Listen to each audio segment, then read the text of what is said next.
Remember, we are live from the broadcasting house in the county of Nairobi. We are also live on all our social media platforms. Kindly, for your suggestions, comments, or even where you are watching us from this Sunday, they are very much highly welcome. And I will be sampling some as we proceed with this bulletin. Straight to the news, residents of Karori and Nyamadhombe villages within Gatundu North Kiambu County are crying foul over increased cases of cattle theft in the area that has caused them huge losses.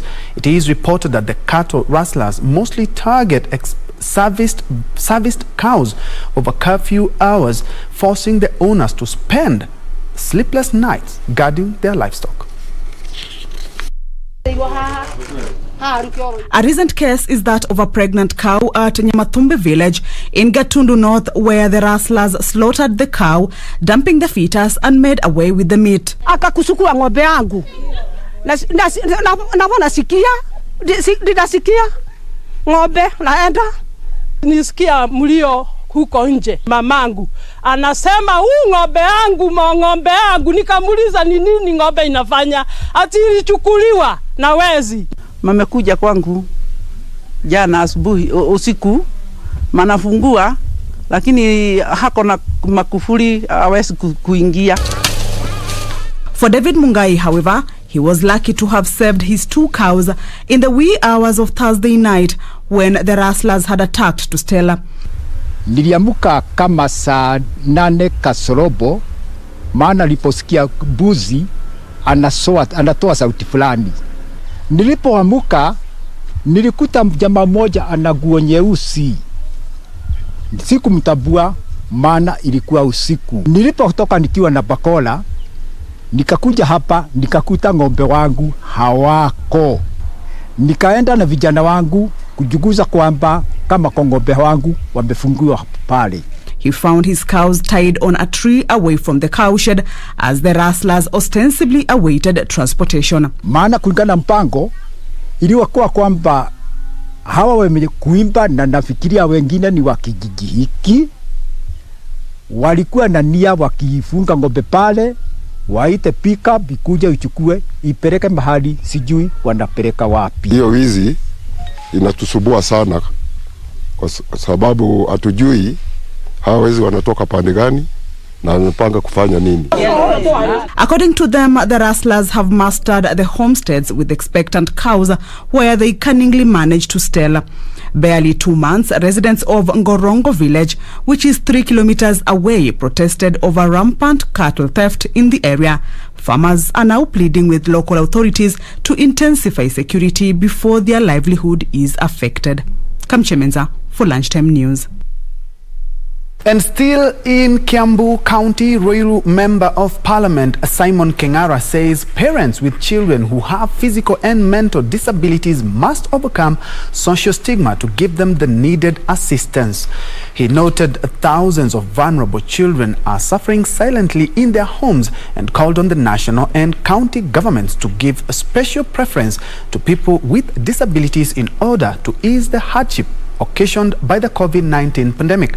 He was speaking in Ruiru after donating 50 tricycles and 600 people with disability cards to physically challenged children in Gitodua, Biashara, Gatongora and Kahawa Wendani wards through his Kingara Nganga Foundation.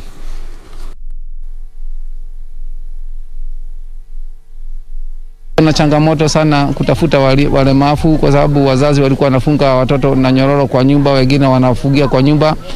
Watu wengi wamejitolea kutoa walemavu au watu walio na shida mbalimbali kwa uwazi, na tukaweza kuwasaidia au kusaidiana na wao kupata kadi, kufanya assessment ndio waweze kupata vitu vilivyo na gurudumu. Hawa walemavu watu wengi walikuwa wanawategemea, hata mapato hakuna. Kwa hivyo sisi ndio tukaona ni vizuri hata hawa watu walio na shida moja au nyingine waweze kujitegemea wenyewe.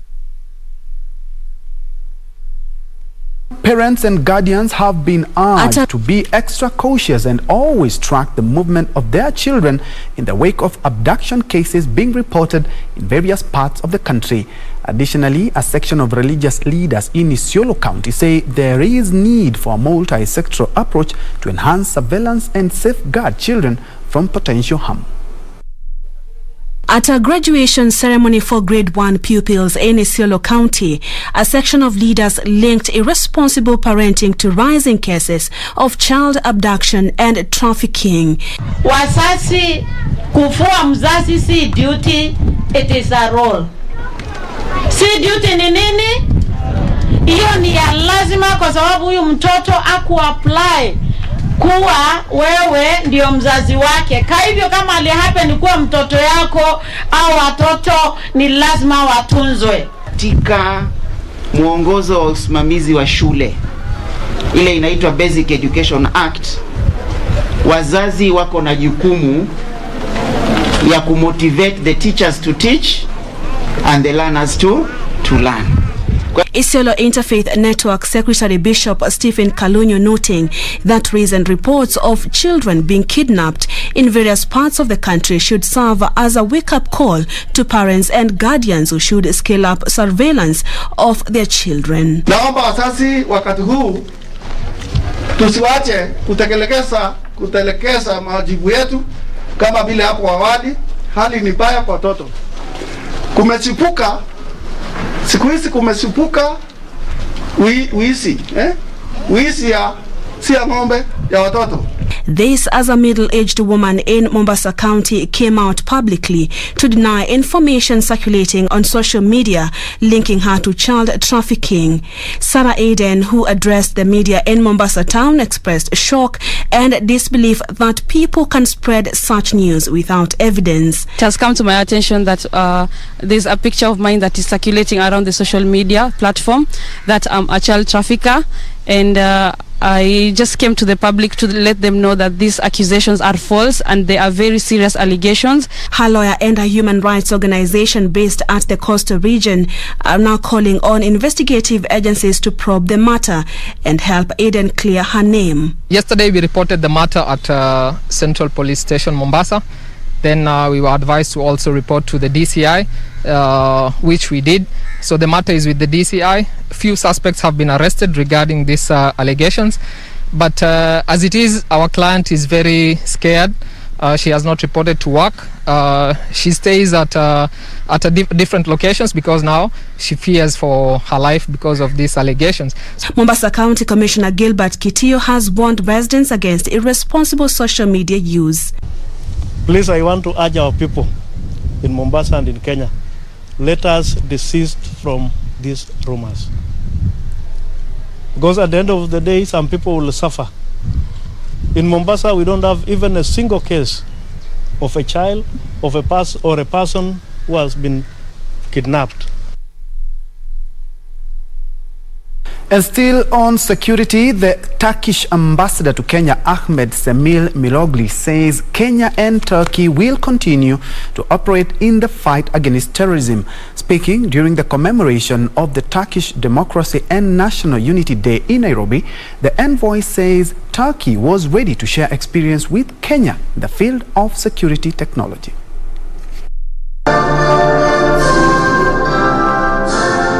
Top Kenya government officials, diplomats, politicians, religious leaders and former Kenyan students in Turkey joined the Turkish ambassador to Kenya, Ahmed Semil Milogli, in celebrating Turkish Democracy and National Unity Day. And it is this regard that we reach out to the Kenyan students, graduates, and the general Kenyan public to be aware of their cover-ups and ploys of such a subservient organization such as FETO and their likes, camouflaging themselves as religious and well-meaning organizations, when in effect they are only sheep in wolves' skins. As Turkish citizens commemorate this day, we stand with them in support of democracy and truth.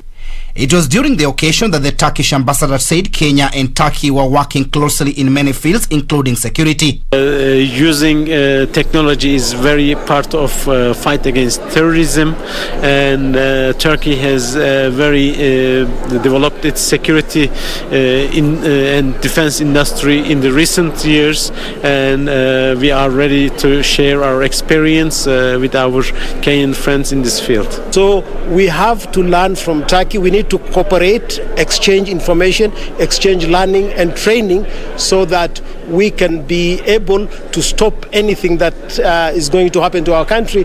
The envoy drawing parallels on terrorism experienced by the two countries. Our expectation from the friendly governments is to effectively support Turkey in its national security issue, take the necessary action against FETÖ's activities in their countries. Local leaders present urged Kenyans to be wary of those propagating the notion that terrorism was part and parcel of certain religion.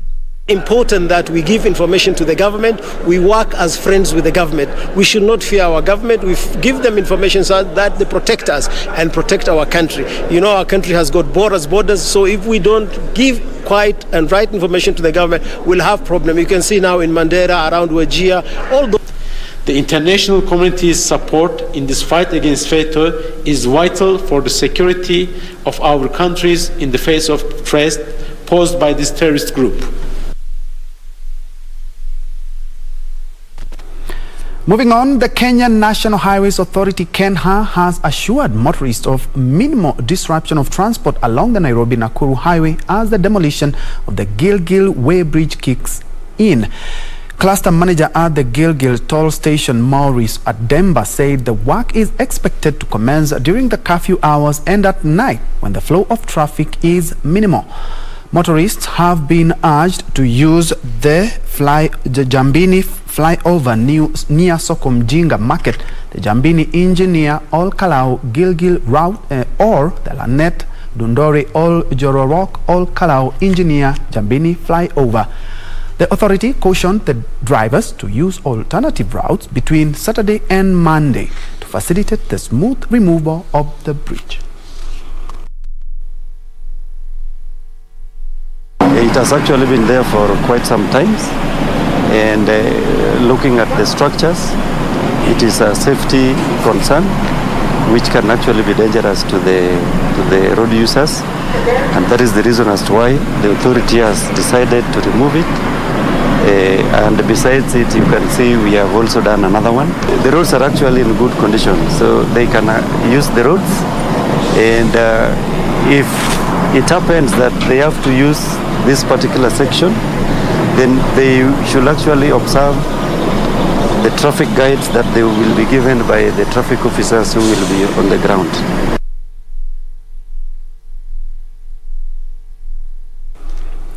The construction of the proposed safe border market for traders at a Soko Posta in Busia County is ready after the site was handed over to the contractor. Trademark East Africa, in partnership with county government of Busia, handed over the site for the construction of the modern market that will be done in 2 phases at a cost of 53 million shillings. Busia County Trade Chief Executive Committee member Judith Maketso noted the market will have various sections, among them a section for lactating mothers, refrigeration, and stalls that will be lockable, which will improve the lifestyle of women while they carry on with their businesses.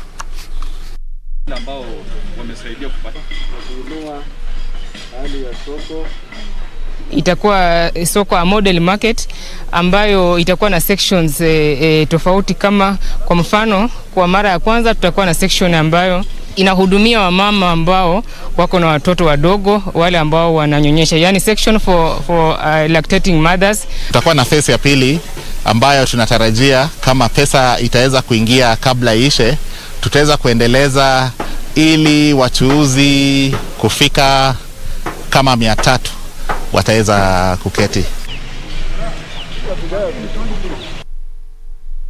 And a row is brewing between sand harvesters and transporters in Magarini constituency in Kilifi County after a section of sand transporters rejected a new plan to increase the cost of loading sand onto lorries. Magarini Security Committee, led by Magarini Member of Parliament Michael Kingi, was forced to call for a mediation meeting to prevent the conflict from escalating into violence. Magarini Constituency Security Committee was forced to intervene in a dispute between sand harvesters and transporters that was threatening peace and security of the area. Sasa wale stakeholders wa mchanga ikiwa wanataka kusaidiwa, wale wazee wetu na hatuna ubaya na wao, wakati mwingi wao tunawasaidia. Wanatumia sisi, lakini nashangaa leo hii wametugeuka.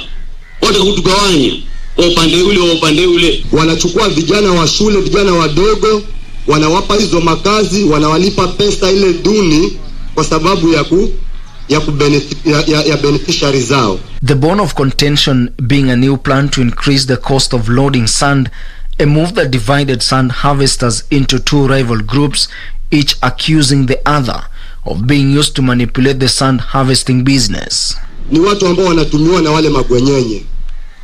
Wanapewa magari, zile gari ambazo wanapewa ni za kutugonganisha sisi vijana ambao tunafanya hii kazi.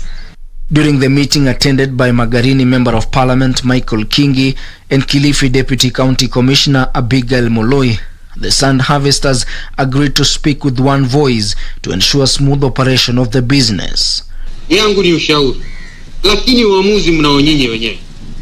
Na leo naambia kwamba mmekalia dhahabu, mmekalia gold. Mchanga huu wa Magarini, mchanga huu wa Mjanaheri mpaka Ngomeni ni dhahabu ndani ya nchi hii. Ben Chumba, Lunchtime News. You are watching KBC Lunchtime News at about 17 minutes past the hour. We are taking our first breather, but let me appreciate Alano Nyamawia watching from Mombasa, Mari Kesh following from Nanyuki, Rimba Mwadeche watching from Watamu Center, Paul Waweru, you are also tuned in. We have more news, including a new Copa America champions. Details coming up next.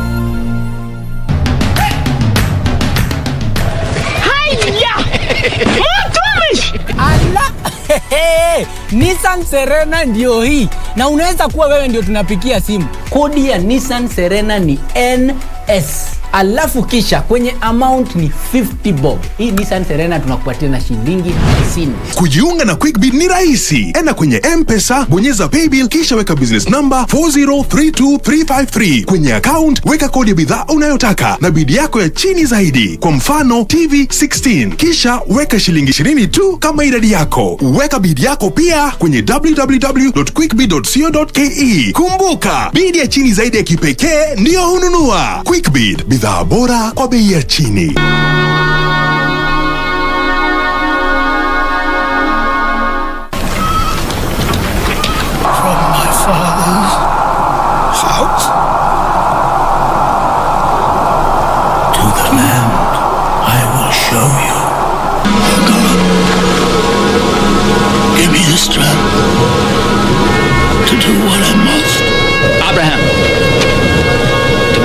Your child. For now I know that you fear God, seeing that you've not withheld your son.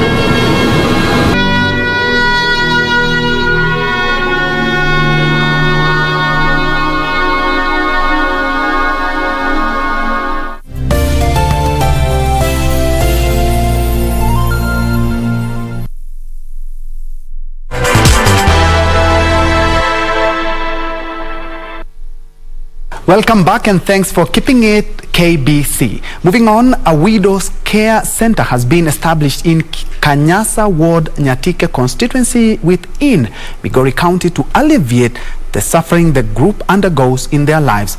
A US-based Carter Foundation has taken the initiative to ensure widows, mostly those in their sunset days, are given great care. The foundation director, Patrice Andre Carter, says she is honored to work with the community towards coming up with programs aimed at assisting the less fortunate in the society.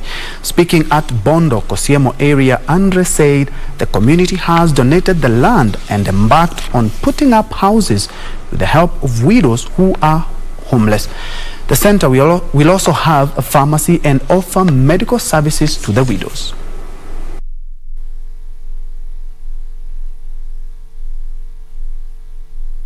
So just giving hope back to someone that is hopeless, and to come back to see how beautiful Mr. Joseph and his family trusted me enough to give me an acre of land. One thing, Carter's Foundation is a foundation of integrity. We put our word out here last August. Now the community can come see the finished product. Besides that, there are some widows. You have heard in this area where people even take when their brothers died, and their brothers of this man can even go and they will take all the piece of land left to this widow, and then she becomes now completely hopeless and no one in their place. So those are the kind of people we can even give a kind of a place they can even take some refuge for the time being, when we're looking after what we can do in future. So we are very thankful for them for that, and if this one is going to continue, we shall be very happy with them. So some politics now, where a section of ODM party leaders in Kakamega County have asked NASA affiliate parties to join hands with former Premier Raila Odinga and back him for the top seat, claiming he has a better chance of winning the 2022 general polls. The leader saying that other parties are free to form a coalition with ODM on condition that they back the party's aspirations in the coalition. Nominated Senator Naomi Shinyonga said the planned party grassroots elections have been transparent and should be transparent rather, in a bid to strengthen its structures and pump in fresh energy to steer the party to other levels. Tuna Mheshimiwa Raila Odinga na yule ambaye atataka labda katika NASA anataka kuwa ndio flag bearer, basi aje basi apambane na Raila katika nomination. Akimshinda Raila basi tutamuunga mkono, lakini kwa sasa tunajua kwamba Raila is very popular in this country, and this country is looking up to and forward to Raila's leadership. Kila mtu mwenye anataka kuania kiti fulani apewe haki yake na apewe nafasi, lakini kuna nia haswa sana kwa uongozi. Chama imefifia kwa kaunti, na hiyo nitasema ukweli. Elsewhere, a Kilifi-based roofing company has partnered with a local financial institution to roll out an environment conservation initiative that will see the planting of 1,000 tree seedlings and creation of employment opportunities in the coastal region. Roofing's Kenya Limited CEO Andrew Fleming says through the program, the company and Equity Bank hope to support the government's development agenda pillars of manufacturing and job creation, courtesy of a 2.5 billion shillings investment. Equity Energy and Environment Director Eric Navasha said they have committed to plant 35 million trees this year countrywide. They were speaking during a tree planting ceremony at the Roofing's Kenya Limited factory in Mazeras.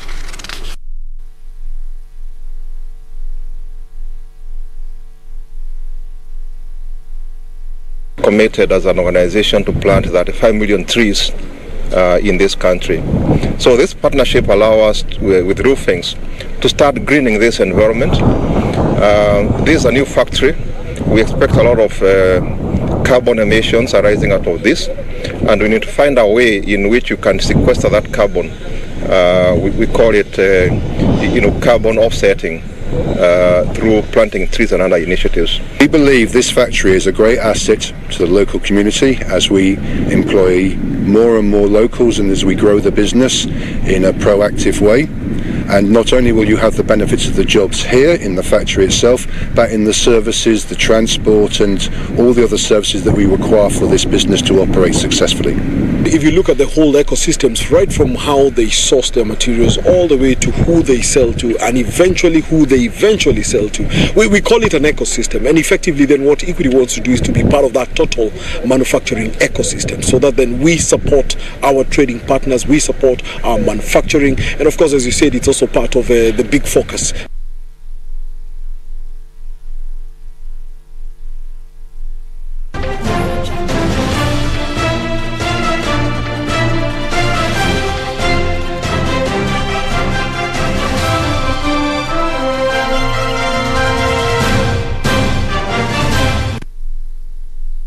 In sports, Lionel Messi ended his wait for a first major international title as Argentina beat Brazil 1-0 last night in the Copa America final in Rio's Maracana Stadium. The lone goal was netted by PSG's Di Maria after taking down Rodrigo de Paul's lofted pass.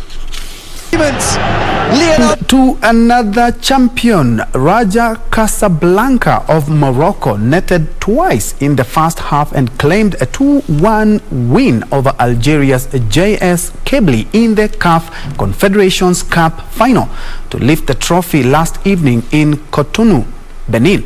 This was the second time for Raja to clinch the trophy since the inception of the cup. On that note, we wrap up Channel 1 Lunchtime News. Thank you so much for keeping me company, including Shokat Ali, Aaron, Rian Rotich. You were watching from Kericho, Edwan Rono from Sarmakaptumo, and also Edwan, you were also tuned in. Thank you so much, and on behalf of everyone who has made this a success, my name is Ben Troy Njue. Byron Abuli has been our sign language interpreter for this afternoon. Remember, for more of this and much more, check out our website at www.kbc.co.ke. Have a blessed afternoon.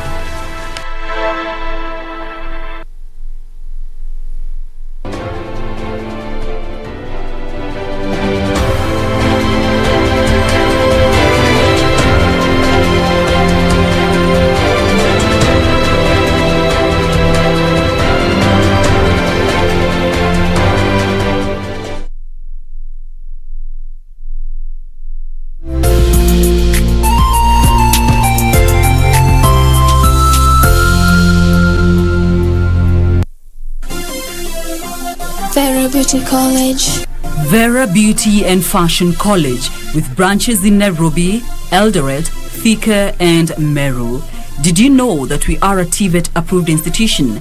We offer courses in fashion design, interior design in soft furnishing, event decoration, flower arrangement, event planning, hairdressing, barbering and dreadlocks, beauty therapy, makeup, nail technology, spa massages, teaching skills, TOT, solo business management, and many more. Register now and visit our website on www.verabeautycollege.com. You can also call on 0725-923-550 Nairobi branch, 0728-087-689 Eldoret branch, 0722-227428 Thika branch, 0725-000-706 Meru branch. Vera Beauty and Fashion College, a TVET approved institution.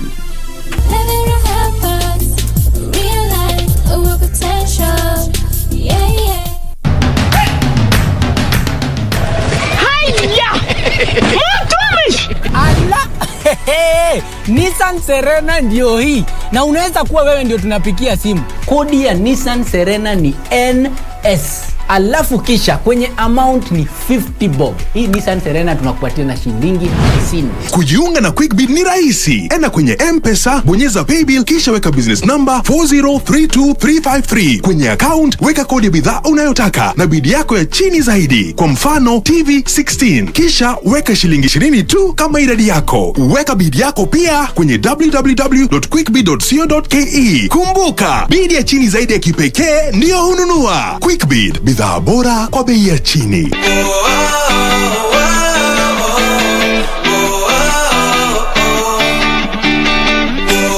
It involves money, lust, love, romance in a foreign country, and witchcraft. Nilikuwa zile za, you know what, let's see how this goes. Hopefully it will end up well, but unfortunately it was not so. Nikafeel sasa nitaanzia tena wapi? How do I go back home? What do I tell these people wenye niko na pesa zao? The other thing, my passport is missing. It was right there.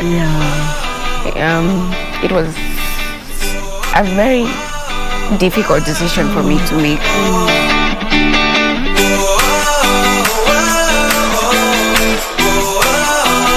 For many years you watched me in front of your screens as I brought you.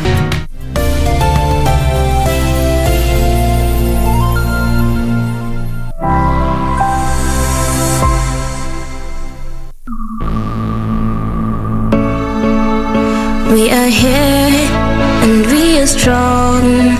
Let's be counted as we move on. Make a difference, change lives as we tell our different stories. We are capable, beautiful. We are born to do great things. We're unstoppable, incredible, 'cause we're differently abled, differently.